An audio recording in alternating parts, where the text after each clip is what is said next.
these birds are.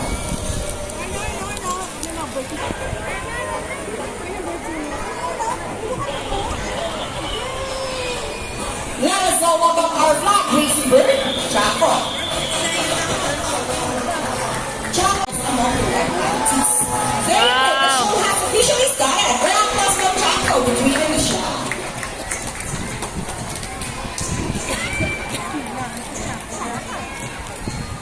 Hello everybody and welcome to Manila Ocean Park All-Star Bird Show with me, trying to put this object on your left, on your right, or in the middle. Now we try left, right, or middle.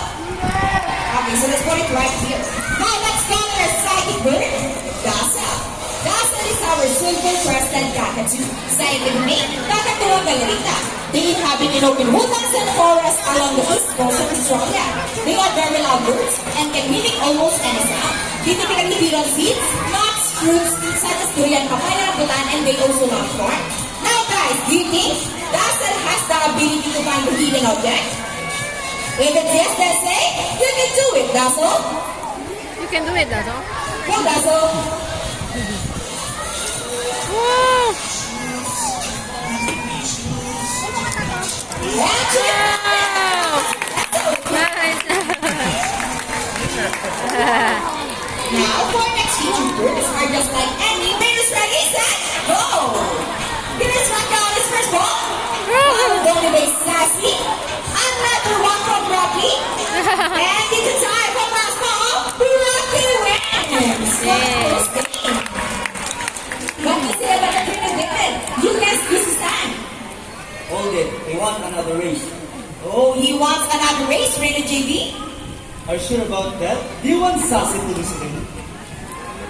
This time I guarantee you that Sassy will win. So what race do you have in mind? How about the ring race? So what is ring race? The first bird who got 2 rings to the pole that passes the winner. That's the ring race. So, how ring race PHAU? Remember guys that boys already have 1 point? So girls... No, you didn't hit. Sassy is already. Also, it's true that girls are more intelligent than boys? Yeah. Alright, let's go rock this house with Rated JV and Rated David. Yeah. Parrots are particularly known to be intelligent and perceptive. That's why we continue to enhance by putting the shape back to its correct slot. Just like Sassy, ringwing macaws are from South America. They are known to be the gentle giants of the parrot family.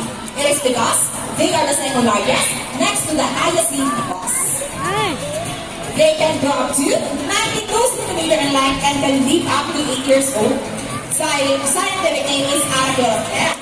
They usually feed on seeds, nuts, salts, and minerals along the riverbanks. Nice. Okay, for the last shape, go Sassy. Nice. Nice. Wow. And very good, intelligent line. How about for Sassy? We can do it. Now guys, who loves math? Everyone here knows addition, right? Well, this next part of the program will be most people baffled and the least between 1 to 50. So any number between 1 to 50. Okay, so the first number will be numbers. Correct. Wow. How about the second number? After the second number, Rocky. Well, Rocky loves numbers. Wow. And Rocky gets the number 2. So, Wow. plus 40 is equals to 42. Put your hands together for having a Rocky with Trader Show. Nice. Ladies and gentlemen, these birds can be found in India, Indonesia, Bangladesh, Wow. Pakistan, along China, including here the Philippines. And here comes Shadow. They are locally known as Lagi or Manok and Visayas region.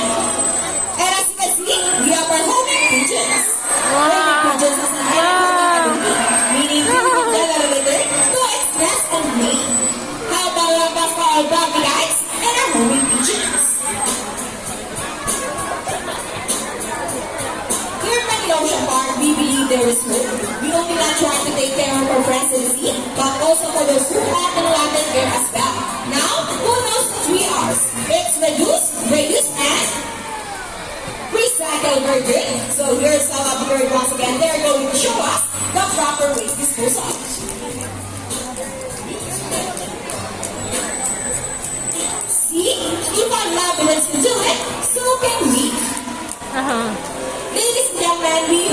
enjoy the show. Are the wins spectacular? Yes. In our own way, no matter how small the effort, let's take action in saving them from exploitation or even extinction. Please, let's all do our part in saving the world. Because remember, this is the only home we got. Yes. So let me present the birds and the trainers that made the show possible. Trainer Sean with Rocky. Trainer Rochelle with Jaco. Hey. Trainer David with Shadow. And Trainer JP with Speed. And again, I'm Trainer April. Thank you and goodbye. Finally guys, please remain on your seat because we still have a sea lion show.